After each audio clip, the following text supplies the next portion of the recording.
So good afternoon. We're going to jump in right now.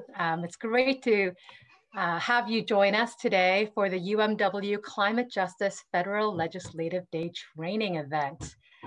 And for those of you who are receiving this later on because you're working or attending to other things, we hope that this will be helpful for you as you participate on our Legislative Advocacy Day on April 14th. And we'll have more conversation about that in a little while. My daughter's trying to come in. Okay, so my name is Elizabeth Lee. I'm the Executive for Economic and Environmental Justice and Climate Justice Lead at United Methodist Women. You have my daughter in the screen behind me in that photo, as well as my spouse, Jonathan, and my daughter handing me some paper. Okay, and we want to get a sense of who is here with us. So we're going to take a little poll. Would you respond into the poll? Are you a member of United Methodist Women? What is your jurisdiction, if applicable? And if you are not part of United Methodist Women, but part of the wider United Methodist Church, please note that as well. Have you participated in a previous Just Energy for All training or webinar? And have you participated in a legislative visit before? So we'll give you some time to fill that out. Afternoon or morning for some of you. We are thrilled to have our Madame President, Ayanise Isama'u, who is the president of the United Methodist Women. And she hails from all the way in the West Coast, and I would love for her to actually share a little about herself. She'll be opening us up in prayer and also grounding us in the Sisterhood of Grace. So Madame President, welcome. Thank you for being here with us. Thank you, Elizabeth Lee, as well as her team for just the invitation and just a blessing to be here with you all. What a time it is to be a United Methodist Women. So with that being said, I know that we want to be cognizant of everyone's time, and I just thank the team and this event for the blessing and this opportunity to be with you all. So let us pray.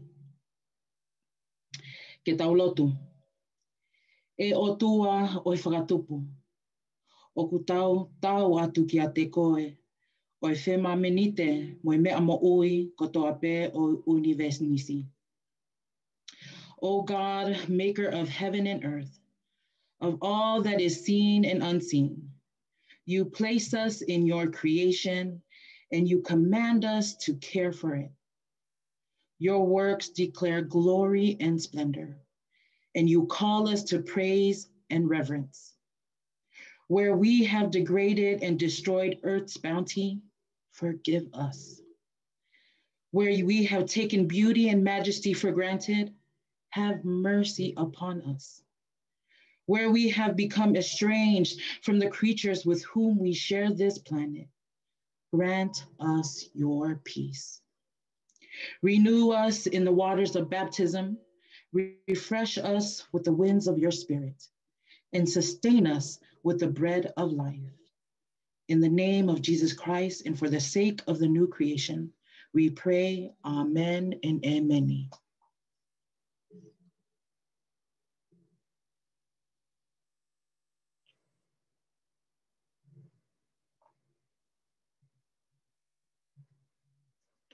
Sisterhood of Grace. Listen actively with head and heart. Speak from your own experience.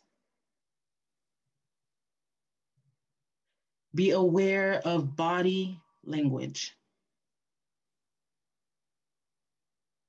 Respect confidentiality. Own your intentions and your impact. Practice sustainability. Expect unfinished business, both discomfort and joy.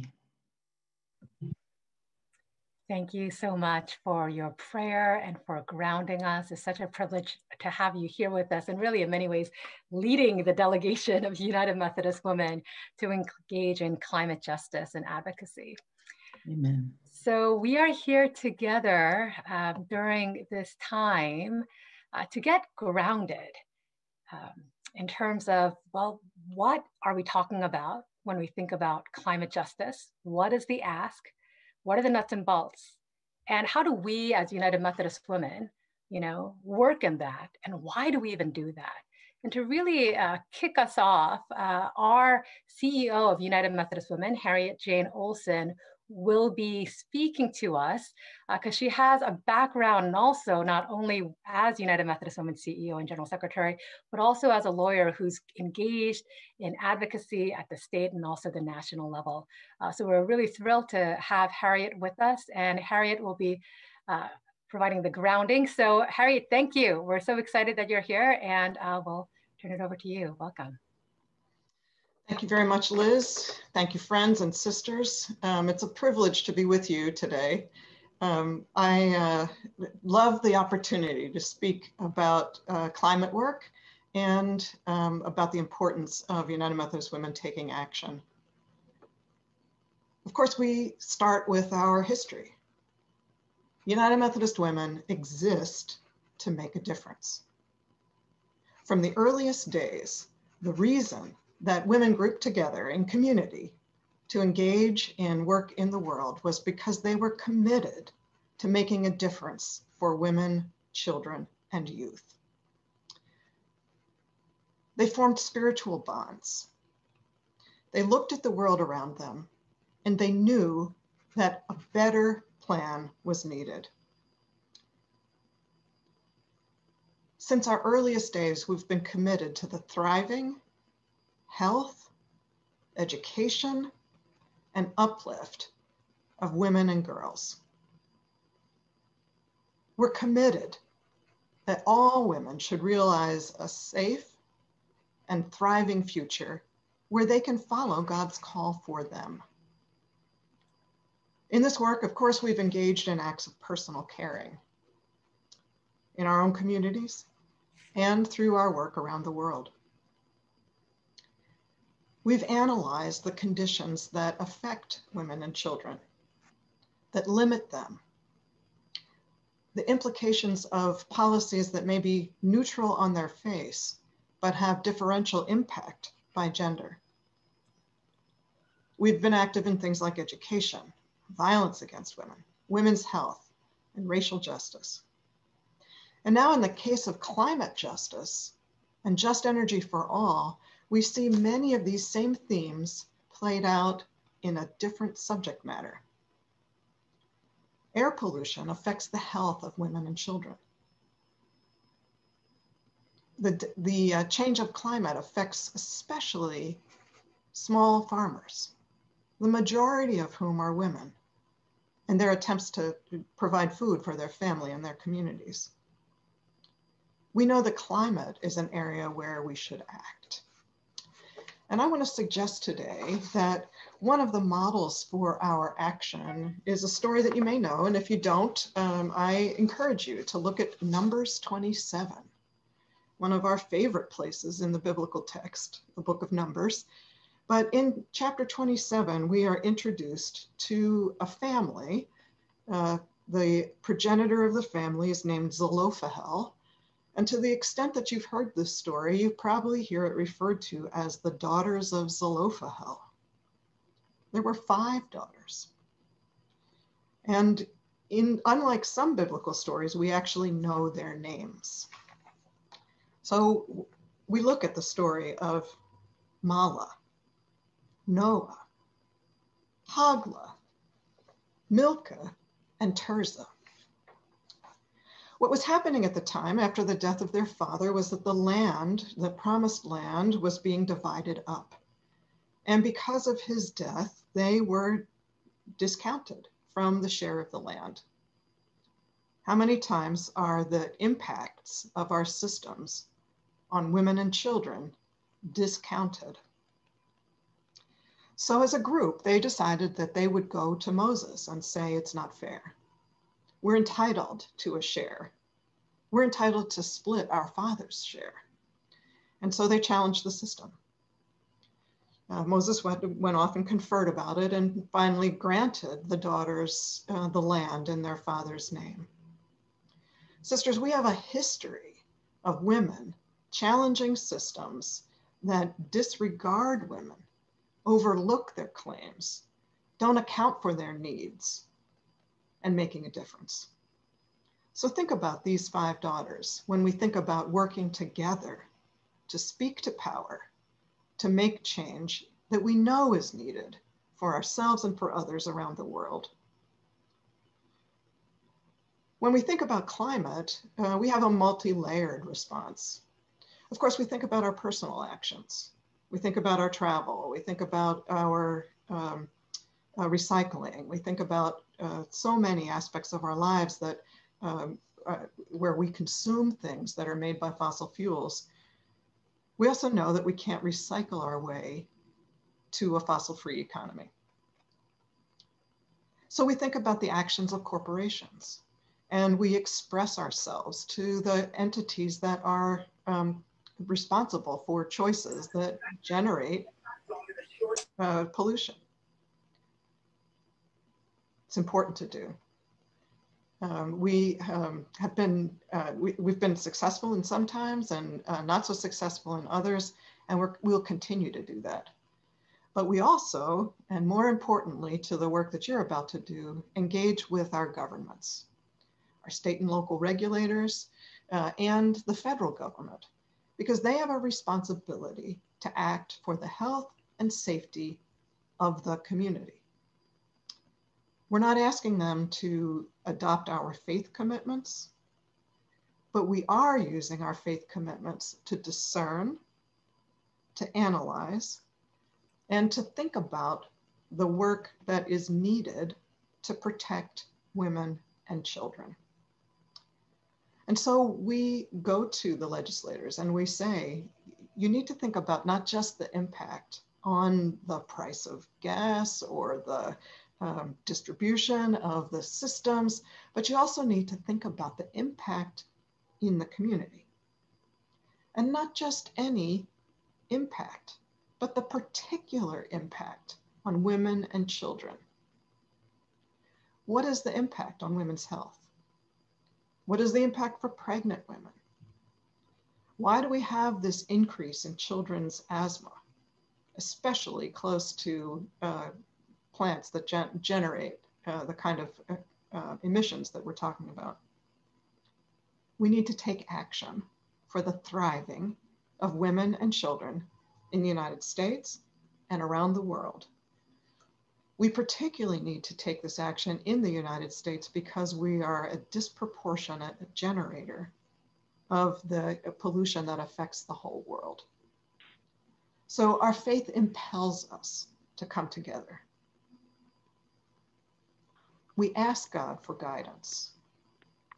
We discern the work in the world that is needed because we start with a commitment to the health, safety, and flourishing of women and children.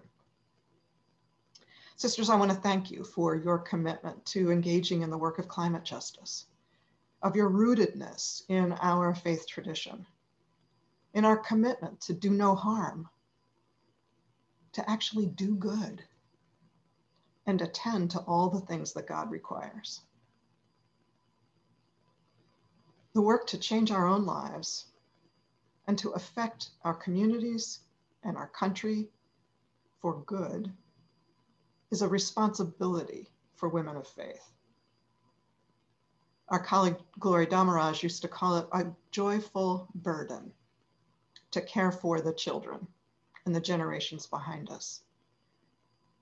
It's our joyful burden to follow in the footsteps of the daughters of Zelophehad and to take up our place, to exercise our voice and our faith so that the world may be a safer place, a healthier place, and a place where women and children can thrive. Sisters, I'm grateful for your joining us on this journey. And I pray for you as you continue to learn and prepare to lead through the Legislative Action Day this year. Thank you to Liz and to Aaron for calling us together this day and for the invitation to participate. And I'm going to take my seat and learn alongside you. Thank you. God bless you. Thank you so much, Harriet, for that grounding and challenge and for naming each of the daughters of Zelophehad who were demanding their fair share and demanding justice and modeling what that looks like for us.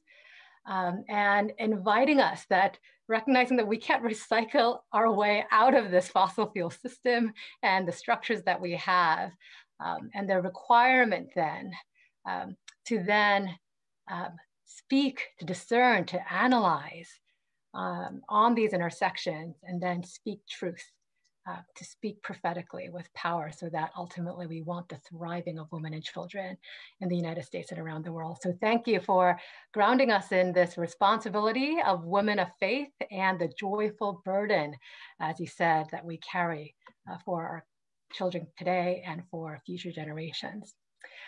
So I hope y'all have taken some notes. I feel like we've gotten a lot of inspiration from our CEO, Harriet Olsen, and we are going to continue this time. And I wanted to just introduce who else is with us today in our event. So bear with me as I just started to share my screen again, and it takes a bit to get back to where we're looking at. In partnership in putting the training together and legislative visits together, the National Religious Partnership for the Environment has been working with us. And we are so grateful for their leadership and collaboration. And with us includes Cassandra Carmichael, who's the Executive Director for the National Religious Partnership for the Environment. And she's been serving there since 2013. And before that, some of you may know the National Council of Churches of USA had an eco-justice program. And she was actually the program director leading that for the wider ecumenical movement. So welcome, Cassandra. And along with that team at NRPE is Helen Smith, who's the program associate, and she's a recent graduate of Pennsylvania State University with a degree in international relations. And she's actually been very active in the wider United Methodist Church, from UMVIM to district level to conference level activities as chair of trustees, and a member of the Finance Administrative Council of the Virginia United Methodist Conference. So she's very, very active. And so we're really grateful that she is also here with us, really providing some guidance in terms of how do we mobilize and how do we engage. So thank you to you both. And as we kind of go into more of the content, we wanted to hear some voices outside of our UMW space. And so we have a few videos. You also should have received talking points and asks that Erin recently sent out, maybe about half an hour before the meeting.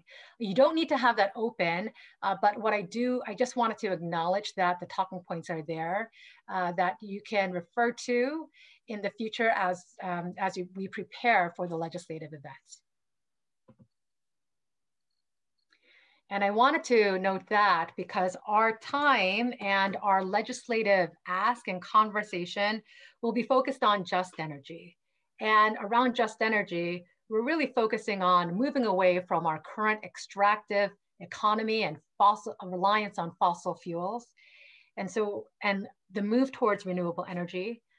We'll be looking at clean transportation, why we need clean transportation, and also the importance of just transition. So if you're taking notes, there's three categories: the broader umbrella of just energy, 100% renewable energy, clean transportation, and just transition. So we'll first hear from Randy Talsma. Well, it's not just the Arctic public lands that are being drilled on. It's not just their lands that are being used for energy. It's all over the Rocky Mountains. It's all over the Black Hills that you'll see people are drilling for energy, or they're it's not just there, it's everywhere in the US. All of our public lands are being used for some sort of energy use. And that's then destroying the ability that we have to go into our public lands. It's destroying God's creation, and it's hurting the land, and it's hurting us, because that is then polluting the ground that we're living on. So growing our own food, which I have done for years, that's poisoning the food source that I then have. It's also poisoning the water that I drink. And that's not just there in Alaska, that's in South Dakota. We just had a giant oil spill from the Keystone. That land is now damaged and nothing can grow on it. The water up there is now undrinkable. And that's my home. That's where I'm from. And while I'm here in Florida, I still feel the pain of the people who are living there. Because of where we live, the pollution coming out of tailpipes gets buried into the kids' lungs. 1 out of 4 kids in my community have asthma. It is hard to learn if you can't breathe. Let me tell you about my story, about how we used to have my drink. But for some reason I can't speak and I can't even breathe. These toxins is rocking my lungs and I can't even scream. It feel like I'm popping, this toxins is not allowing me to think. It feel like life is messed up in all different types of ways. It got me inhaling the smoke on highways and freeways. And now I'm feeling like I gotta walk around with masked up, cause this stuff in the air been messing with my asthma. Last year I had to dial it back, cause in PE I almost had an asthma attack. See, it's hard to split these rhythms when there's something in your system hiding, lurking in the children, and you hoping it don't kill them. Yeah, I know that this is crazy, it's true, but if a parent lose their child, you don't know what they gon' do. And it's all because of these big companies making this smog a lot, not realizing what they doing, causing my brain to rot. Pollution in the skies, we gotta change it. Electrify the minds that wanna change it. We gotta clear the air. We're gonna change it, gonna change it, gonna change it. I see the conditions of the world now, and I swear it's making me nervous. Sometimes I feel like we're being ignored, to know if they do it on purpose. We scream loud for a little love, but I can't really tell if they heard us. All we asking is for clean air, I guess they don't feel we deserve it. Please, because where we come from, the children they run, they get all on their lungs. The pollution we taking in every day, we seeing the large effect, right? You got a child and I got a child, we got a child to protect, right? I see the diesel trucks coming in and out of the city, dropping off what they deliver. Air quality, even messing up the rain, you see it all in the river. More asthma and cancer, I guess we could say that it's lethal. Just Google particulate matter, it's killing a lot of our people. We just want a chance to live better, love better, we can get better. There's still hope for us all, let's go green for us all. Third rock, hip hop, and we tryna feel a change. You'll be doing a lot if you would just do what you can.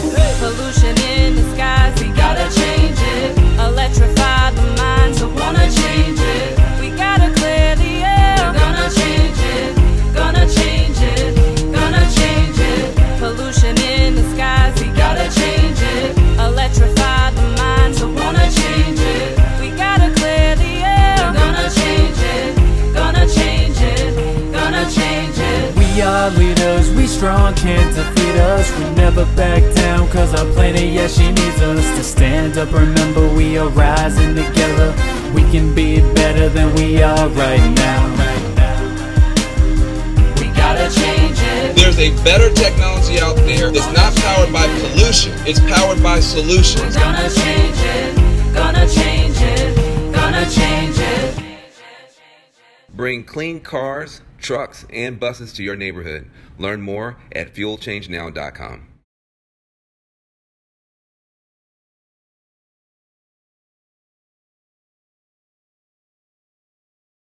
Huge layoffs expected. The collapse of the coal industry. It's taken a complete nosedive. Coal is dying. More people now work in the car wash business than in the coal business. The coal industry has been declining for nearly a century. This is a good thing.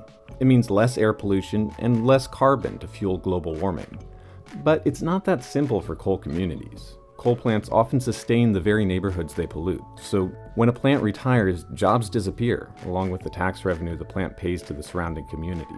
Things like trash collection, local businesses, and even schools can suffer.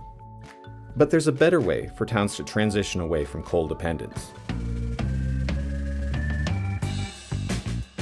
A just transition describes the process of rebuilding a community in a sustainable way after losing a polluter and job provider. It's a framework that takes care of workers who lose their jobs, replaces tax revenue, and heals the environment. This doesn't just take community support and input, but quite a bit of money from government too, for training programs for laid-off workers, and bridge funds to replace lost tax revenue. But enough with the models. Real-world example, please? This is Tonawanda, New York. Its coal plant closed in 2016, but luckily, Tonawandans hatched a plan. Local leaders all teamed up to lobby for funding. They got millions to make up for lost tax revenues. The plant's owner will be responsible for cleaning up the site, and Tonawandans will help decide what they want to see rebuilt there. Maybe a museum, or a park, or a bioenergy plant. Thanks to more than 1,000 community members coming together, everyone in Tonawanda can breathe a little easier. And that's a lesson any community can learn from.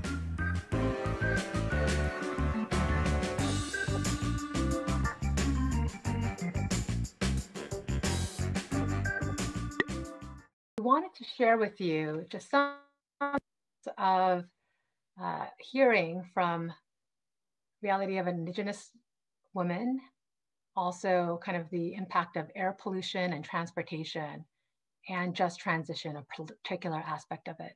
And the talking points that you received, as I noted, it's broken up into these three categories. In the first portion of the talking points, we have some paragraphs and prose and language that you can use as some guide in terms of the direction that we're speaking about. And I'm actually going to cover a few things that are, some of which are highlighted in the talking points, for other things that you may want to include when you are speaking with your legislators. Some of you have been part of our Just Energy for All 101 webinars, or have participated in other webinars and conversations. Others of you are very actively involved in your community and also know the impact of fossil fuels, the realities of the need for just transition or clean transportation in your area. So even what I'm going to be sharing right now, these are not the exact points you need to talk about, but we wanted to give you a general direction and guide. And so take notes as you and see where you feel are necessary. We'll be sharing the slides with you, but our time today is not to go into all of the single nitty-gritty talking points. We've shared that with you, but we will go into more of the specifics of how we do the legislation. And we'll be sharing additional resources for you so you can kind of formulate your own talking points as well. So our goal around our Just Energy future that we look at is 100% renewable energy. This is incredibly important because currently 80% of the energy that is used in the United States comes from fossil fuels. And about 8% is from nuclear and 11% from renewable energy. So if we're talking about going towards 100% renewable energy and increasing the right bar and decreasing the left bar, there is a lot of work that needs to happen. In this diagram, on the left-hand side is the current energy source. And then what you'll see is all of these lines are actually showing where it's going to. For instance, petroleum, a significant portion of that actually goes to transportation, right? Most of us don't have electric vehicles. Most of us have gas, oil, gasoline that we put into our cars to drive. And also for natural gas, that a very small percentage goes to transportation, but significant percentage goes to industrial, residential, and commercial use. What you'll notice is that a lot actually from nuclear, like 100%, certain percentages from others go into the electric system to generate electricity, right? Generate electric power, which then goes into all of these areas. And I know we've had questions of like, well, where does my electricity come from? Because electricity itself is kind of the secondary source. Right? We have primary source, which is fossil fuels, natural gas, oil, coal, renewable energy, nuclear. Those are the primary sources, but then it gets changed into secondary source like electricity of the energy that we are actually using. So even here, you may notice that 62% of our electricity in the United States also comes from fossil fuels. Now, why is this a problem? And Harriet already has spoken to this, and we've seen it in the videos as well. But fossil fuels is the primary cause of climate change. It's the #1 contributor to the current climate crisis. And it is from fossil fuels, and it's used for our electricity, our transportation, and heat. And so if you see this breakdown from the EPA on the right-hand side, electricity, industry, transportation, commercial, agriculture, but primarily minus agriculture, almost all of these things, right? It's from the burning of fossil fuels where the greenhouse gas emissions are coming from. And it has disproportionate impact, as Harriet had noted, on women, children, and youth in the United States and around the world. And as an organization that speaks about that we are concerned about women, children, and youth, we need to pause on that reality. Another reason why we're concerned is that fossil fuels is a major contributor to air pollution. And so a study came out that more than 8 million people died in 2018 from fossil fuels. And kind of one of the researchers has said, a deep concern that knowing that there is such a severe effect from fossil fuels, that there needs to be a change, right? We can't just live in the current energy economy that we do live in right now. Climate justice is a racial justice issue as well. And so in the United States, there's pollution inequity. Pollution is disproportionately caused by white majority in the study, but disproportionately inhaled by Black and Hispanic minorities. And so that there's a pollution burden, excess exposure that's caused by their consumption, Blacks, 56%, Hispanics, 63%, and then pollution advantage that there's less air pollution exposure than the amount that they produce, caused by their own consumption. For whites, that pollution advantage is 17%. And fossil fuels and the connection with environmental racism and COVID as well, people living in counties with higher levels of particulate matter are more likely to die from COVID complications. And 46 US states, in those states, communities of color are exposed to higher levels of dangerous air pollution. And in terms of the deaths, with regards to both air pollution, overall exposure, and COVID in particular, it has impacted Black communities disproportionately, Latino communities, and Native American communities as well. Women and children are directly being impacted by the production of oil and gas, and as well as coal. And some of the examples are preterm birth, which is a leading cause of infant death, low birth weight, high risk pregnancy, congenital heart defects as well. The United Nations has noted that we must respond, and as part of that, there must be urgent and radical steps that are needed. That globally, we need to cut 45% by 2030 and 0 by 2050 from 2010 levels. I want to pause on this because it says 45% here. Our ask for the United States that we're having when we meet with our representatives and senators is 70% by 2030. And as Harriet noted, it is because that United States, we have been the disproportionate polluters of greenhouse gas emissions. So we're 4% of the world's population, but 25% of historic emissions. We also have more of the financial and economic ability to do so, to make more drastic cuts as well. So the IPCC report has urged for a phase out of fossil fuels, faster electrification, lower energy demand, and change in consumption and diet, and protect and restore ecosystems. So we recognize there's a lot of things that we need to do. And for this particular legislative ask, we will be focusing on the phase out of fossil fuels, 100% renewable energy, and towards just and equitable transition. We've noted in the past some of the concerns around nuclear. Nuclear is also more expensive. The cost of solar has gone down and wind, but there have been concerns by environmental justice communities where siting of nuclear waste is located, as well as nuclear facilities, including Burke County in Georgia. Biomass we're concerned about, it is renewable, but in fact, the amount that it takes to make these wood chips requires an incredible amount of carbon dioxide emissions being released, as well as significant air pollution. And unfortunately, the siting of biomass plants and wood chip facilities have been disproportionately in communities of color, in particular, Black communities in the Southeast. Clean renewable energy we're advocating for is renewable energy like solar and wind that has minimal impact. The solar costs have gone down, the deployment has gone up. And similarly with wind as well. The costs have gone down, the deployment has gone up, so that the coal power plants, in fact, run on a loss, and now solar and wind are less expensive than coal and nuclear. So we're talking about our desire for clean transportation. And it was noted with regards to air pollution and how it's impacting communities in the video that we watched.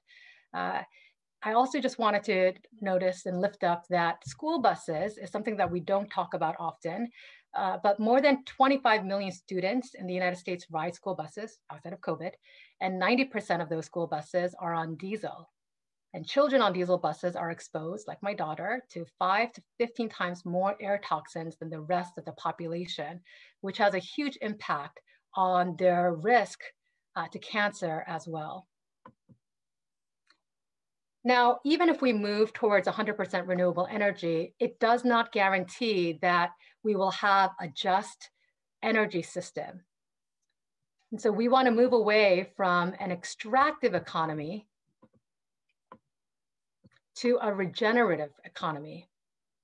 And as part of that process, our vision is to recognize that this immense change that needs to happen is also with all the systems, right, that we have. So these power plants needs to be changed in terms of from nuclear, from coal, from natural gas, et cetera, to wind and solar.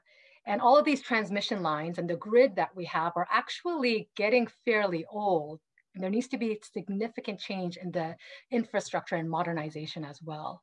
And what we're envisioning is that as part of this infrastructure modernization, we will have wind and solar, right? And so that means that these are electrical systems, right? We're using the electrical grid more, which means that there needs to be further strengthening of the electrical system as well.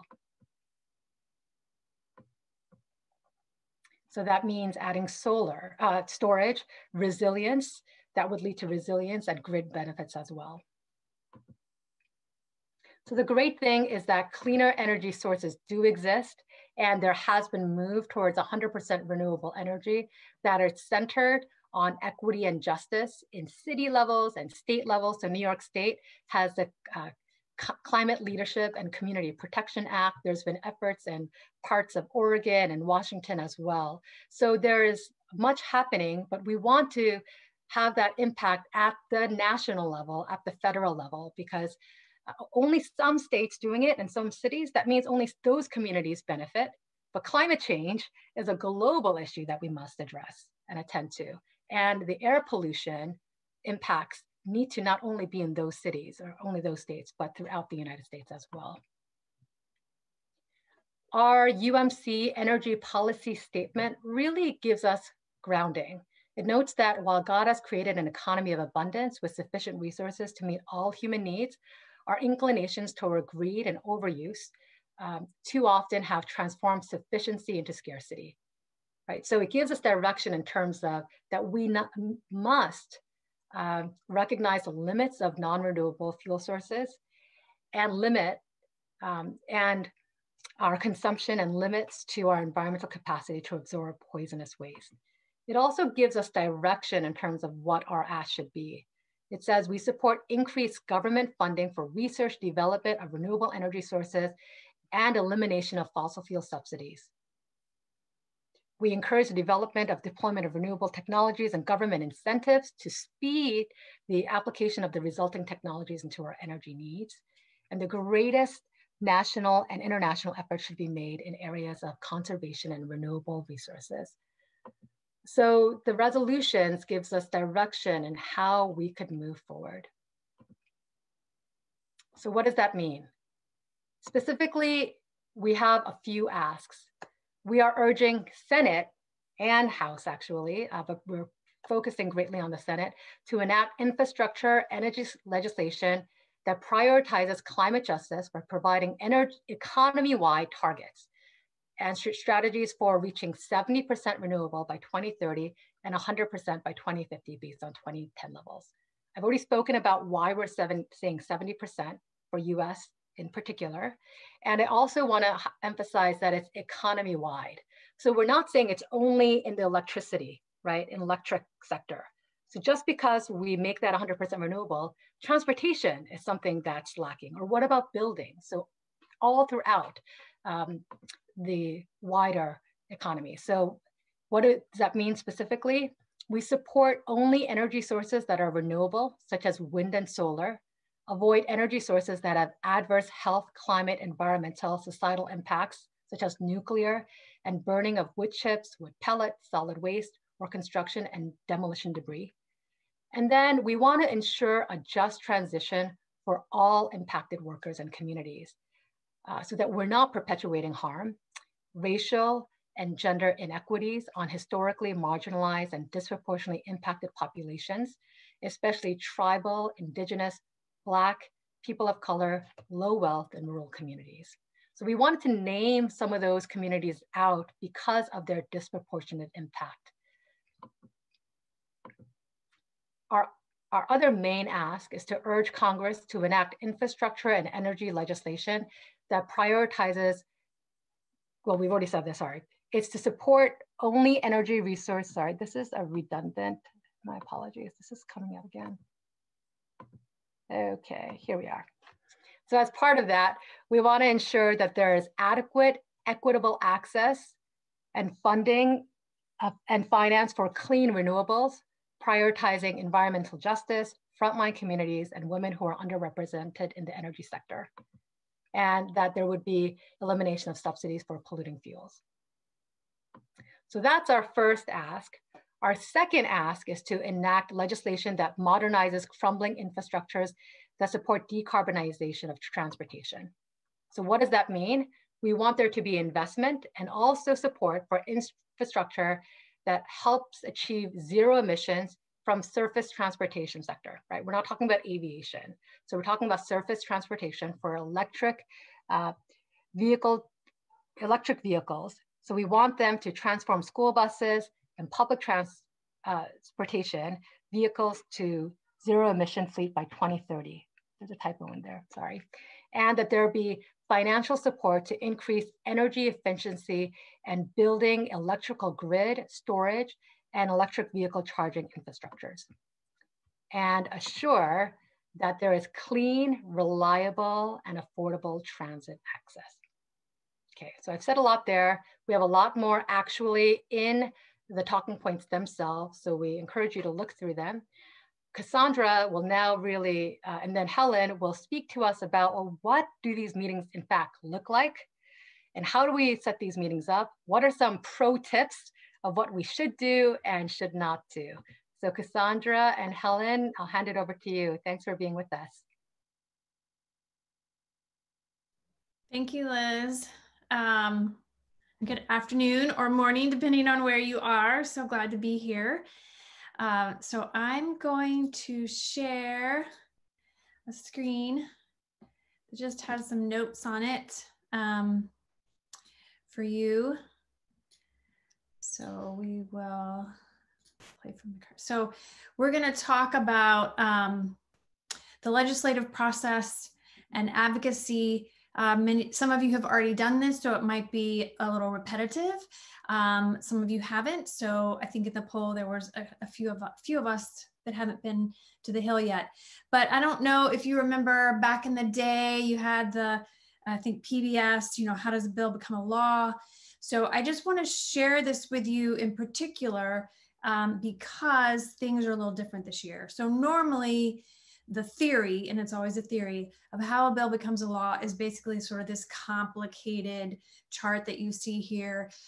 Someone introduces, a senator or a congressman, representative introduces a bill, it gets assigned a committee, they have hearings, they may mark it up, then they have a full committee vote, then it goes to like the floor, and then it would pass, and then the House version has to be conferenced with the Senate version, and then when those are reconciled, or when those come together and are the same, sometimes they have to go back to the floor in each chamber, be passed again, then go to the president's desk for signature. So that's what is sort of termed regular order. That's not really what happens. Usually what happens is that there is a piece of legislation that's a must pass, that it must go through that process. And so other bills get attached onto that, sort of hitch a ride into that process to get signed into law, or not get signed into law. This year, you've probably heard a lot about this in the news. It's a reconciliation. You can probably pick up the New York Times or the Washington Post or your local paper, and you might see reference to reconciliation. And the reason why I thought this was important to highlight related to our asks. So the asks fall in those sort of three buckets: transportation, clean energy, and just transition. So reconciliation is a very different process. It's a budget process. So whatever is put in that reconciliation package, and it's a package, not necessarily a bill, think of it more as a package, has to have some sort of implications to the budget. They call it a Byrd rule. It's after Senator Byrd. That's what he put in place. So that process is different. Congress has to pass, on the Senate and the House side, a budget resolution. Then the budget resolution goes to the appropriate committees, and then they come up with the instructions, and then it comes back for a vote. And it's a very long, arduous process, because there's a lot. If you were following the news for the last COVID bill, that was a reconciliation package that took several months just to go through. So it's hard to fast track it. But the one reason why they're talking about doing that is because in regular order, a filibuster, which you've probably also heard a lot about, 60 votes can squash anything. So if you don't have 60 votes, it can squash anything. For the reconciliation process, you only at this point need 50 votes, and then the vice president can break the tie. So that means that the Democrats, if they want to pass something, if it can't meet the 60 vote threshold, it can go through a reconciliation process, as long as it meets the requirements that it has budget implications. And many of the pieces that we have been talking about, that Liz went through with the talking points and the background information, those all have budget implications. So things to note when you do your meetings. I wanted you to know about reconciliation because that might come up in your meeting, that the staff person that you meet with, or if you meet with a member, they might bring it up and say, well, we're looking at this for a reconciliation package. And then you would know. And the package can include a multitude of things. So it doesn't have to really be siloed into particular areas or committees. So I also, in addition to that, wanted to make sure you had committees of note. So I wrote these down so that you could see where some of the maybe members that you're going to meet with, or their staff, or some of the bills that might be referenced in your meeting, where they're sort of situated, what's the jurisdiction. So for energy, for instance, an energy bill or package might be under the House Energy and Commerce Committee, or might also be under the Senate Energy and Natural Resources Committee. That's where those energy bills would sit. Again, this might be in a reconciliation package. So it would, part of the reconciliation package that address energy could then go to those committees of reference. Then when you were talking about infrastructure or transportation, that actually depends upon what you're talking about for infrastructure. Infrastructure, as you can imagine, is very broad. It can include things like one bill talked about infrastructure in national parks. So that might fit under the House Natural Resources Committee or the Senate Environment and Public Works Committee. Or if we're talking about a surface transportation bill, like with roads and bridges, that might fit under the House Transportation Bill or House Transportation Committee. Just transition is one. I was speaking with Liz earlier today. Just transition doesn't necessarily fit in a particular committee bucket necessarily. So there is the Reclaim Act, which deals with how to transition coal communities out of that fossil fuel industry into other industries and really help the coal workers in the coal communities. That actually sits in the House Natural Resources Committee and the Senate Energy and Natural Resources Committee. Same thing for Environmental Justice for All. Also, that's going to be introduced this week. That sits under the House Natural Resources Committee. So just transition is more of a process instead of a quote legislative product, even though sometimes it is, like Environmental Justice for All bill.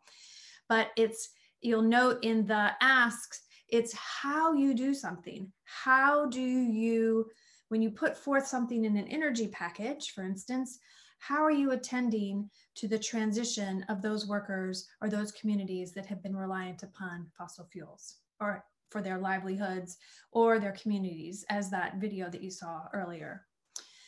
So I wanted to mention those because these committees might come up. My first thing that I always say is that you do not have to be an expert when you're doing these Hill meetings. So the importance of meeting with your elected officials, particularly from a place of faith and particularly as we sit from the faith community, is because we are bringing together a moral voice. We're bringing that forward. We're really lifting it up, and we're lifting up the sort of our Christian public witness. That's really important. So it's critical that these elected officials and policymakers, if you're talking with folks that aren't necessarily elected but might sit in the administration, it's really important that they hear from us and that they hear our perspective, and that our voices are heard, and that we are also bringing forth those voices that have been muted. So when you are going into a Hill meeting, you will probably, the purpose of your meeting is to bring forth the United Methodist Women voice on these particular issues. You will probably meet with an environmental staffer. That's going to be part of their portfolio or all of their portfolio to deal with environmental issues. So that's the purpose of your meeting. Now, how much time is it probably going to take? You're going to get anywhere from 20 to 40-ish minutes with the staffer. And I'll sort of walk through really quickly how you're going to set up a meeting. So expect about that amount of time. For the roles, and the roles are, you'll see the roles in the agenda slide are very, very similar. So roles that you're going to want to assign is the facilitator. That's sort of the quote, I think of that person as like the MC of the meeting. They would open the meeting and say, thank you very much, which is a key point. Always have a thank you, even if you're meeting with an office where you completely disagree with everything they say. Thank you for taking the time to meet with us, because they are taking the time to meet with you. Or if you can think of something in particular to thank them for that they've done recently, then you can do that. So the facilitator sort of opens the meeting, should start with a thank you, and then make sure everybody has introduced themselves to the particular person you're meeting with. Then that person can then make sure that the meeting, as we'll go over the agenda, that the meeting sort of flows through. Sometimes it goes back to that person and they say, well, I'm going to let, Annika talk about energy issues. Or it might get to the point where you say, and now I believe Francia had a question about just transition. So that's the role that the facilitator plays. There's a note taker, and that person is responsible for just taking notes of what happened and what conversations and what did the staffer say or what did the member say about a particular issue.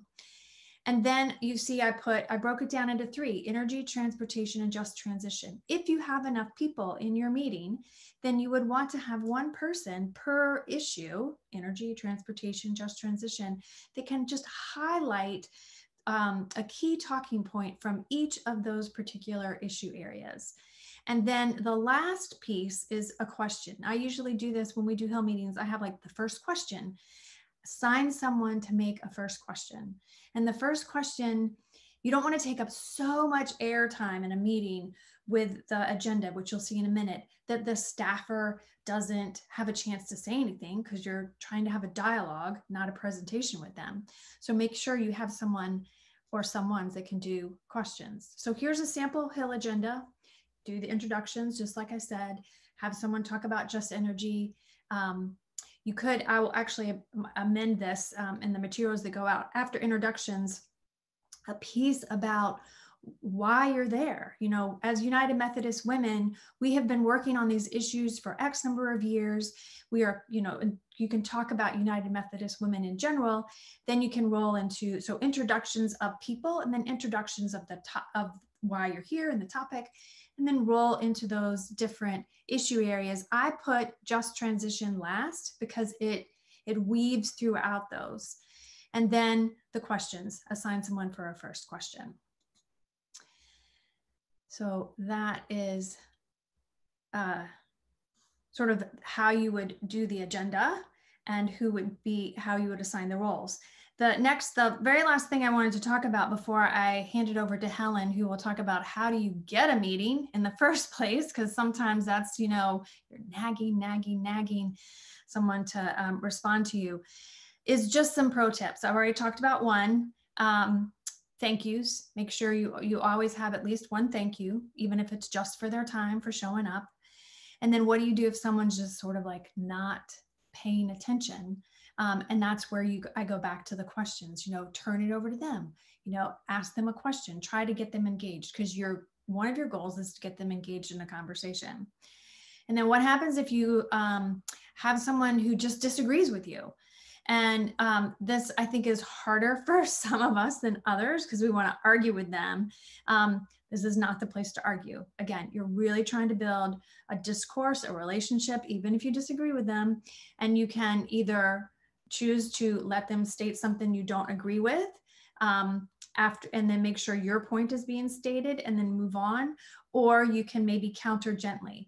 But I would say this is a place where your faith is really important in terms of how you treat other people. So be respectful, even in the disagreement. What happens, so things to avoid.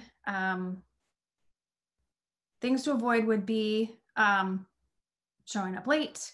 That's like the key thing. Cutting off a staffer.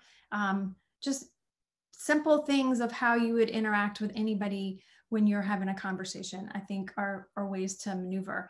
And there are some pros and cons to doing Zoom calls versus conference calls. Conference calls, so you can imagine if you're a staffer, then if you're gonna be on Zoom all day long, you're gonna probably be exhausted. So Helen's gonna talk about Zoom versus not Zoom in terms of when you set up the meeting. That's a question you would ask the staffer. But you also need to be mindful of the people in your group, and it might be a chance to just ask this question, is what is their internet capabilities? Because the last thing you want is to have someone be talking mid-sentence and their internet gets all funky and then they freeze frame. And then they don't feel like they've had access to the conversation. So just be aware of, you know, equitable access to these meetings as you set them up for Zoom or non-Zoom. And now I'm going to turn it over to Helen, who will talk about how do you actually set up the meeting. But those are the nuts and bolts of what to do once you get into the meeting. Helen's going to help you figure out how to actually get the meeting. So I'll turn it over to Helen. Hi, everyone. It's great to be with you all today. I'm going to share my screen with you all so that you can kind of see the document that I'm going to be kind of reading off of. So this is a how to schedule any meeting with a representative, but the way I'll explain it will be geared towards the meetings on April 14th. So if you are in one of the 12 states of Alaska, Arizona, Colorado, Georgia, Maine, Michigan, North Carolina, Pennsylvania, Utah, Virginia, West Virginia, or Wisconsin, we will be setting up an April 14th meeting with your senators. If you are not in one of those 12 states, then this is the how-to form so that you can set up your own meeting with your either Congress people or your senators to meet with on April 14th for this legislative day. And this will be something that you guys will be sent so that you can reference this, so you don't have to worry about writing every single piece of it down. First off, you're going to want to reach out to the staff person 2 weeks before you want your meeting. So for our April 14th meetings, you're going to be wanting to reach out by March 31st. So that gives you about 2 weeks. And most of these reach outs are going to start with email. So you can look up the email address for your senator or your congressperson with a link in this document that you are seeing on your screen. And we are putting you in breakout groups by state today so that you can kind of meet the other people in your state. And the same will happen in our pre-briefings so that you guys can decide who is most comfortable reaching out to get the meeting. Not everybody in that group needs to reach out for a meeting, only one of you has to do it. And you will email your staffer, and we've included a sample here to make it really easy, and you can just kind of fill in the blanks for yourself. But you will say when you are going to request the meeting for, in this case, April 14th, you will let them know that you are a constituent and a member of the United Methodist Women, and that you want to meet with them regarding climate change and just energy, as well as the time frame that you are looking for on that day. For general meetings, of course, you can always say, do you have time to meet? And you can list like the Monday of the week you'd like to meet with them, which sometimes gives you more flexibility in people's schedules when you're not doing a concentrated day like we are in April. So once you have reached out and you have emailed them, sometimes some people are really on top of the ball and they're gonna email you back pretty quickly, and it's gonna be great, and you're gonna set it up, and that's all you have to do until you show up for the meeting. Most of the time, staffers are trying to really clear out an inbox that it gets full very fast. So you may have to wait a few days and circle back with them. And in that case, when you're circling back, you can just write that as a subject title. So you say circling back or following up, and you just reiterate, I am a constituent, I am a member of UMW, and I'd like to meet regarding climate change and just energy. If you do not get a response from both of these emails, that is the time when you just call the office. And when you call, you can say the same thing. And we also have a phone prompt for you that states, I'm a constituent, I would like to have a meeting with so-and-so, whichever staffer name you have. And you say, I haven't been able to get a response in the email, I would like to schedule a meeting with them. Sometimes they'll allow you to schedule that way. Other times they'll say, oh, I'll bump your email to the top of their list. You hopefully will get a meeting, but sometimes they just don't really come together in that way to make it easy for you. If you have tried to circle back and circle back, you've called, you've emailed again, and you are not getting responses, and April 14th is creeping up, what you can arrange to do within your state group is say, okay, this is the time slot that works for us, over an hour. And each of you takes like a 15-minute section, and you will each call. And when the receptionist picks up the phone, you leave a message that states this phone script for individual calls. And one after another, each of you will just call and leave the same message, so that even though you aren't getting FaceTime, you are still getting your message across, and you are doing it in a way that shows there are multiple constituents that care about this, and this is an issue that we should be addressing.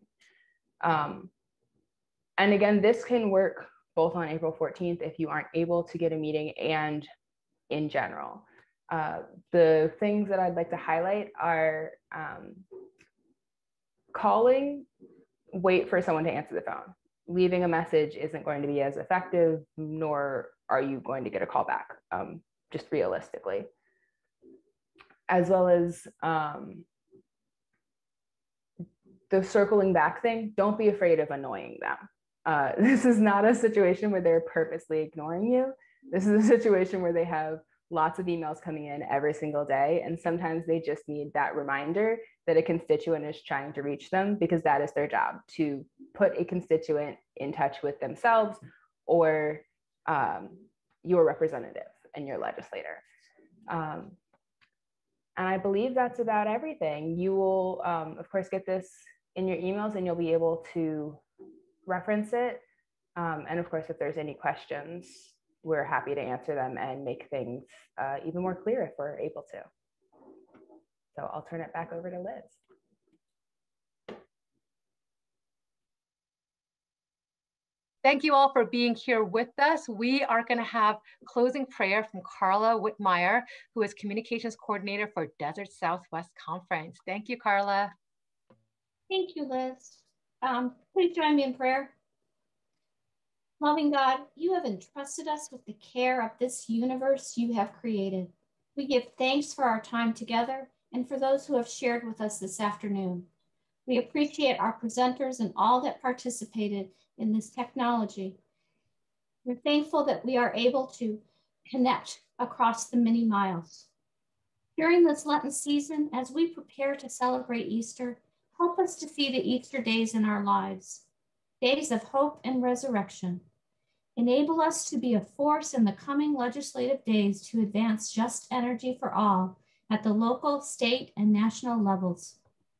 Guide us to be better stewards of your creation and to help create just transitions for all workers and all communities. Through Jesus Christ, our Lord, who lives and reigns with you in the Holy Spirit, one God, forever and ever. Amen.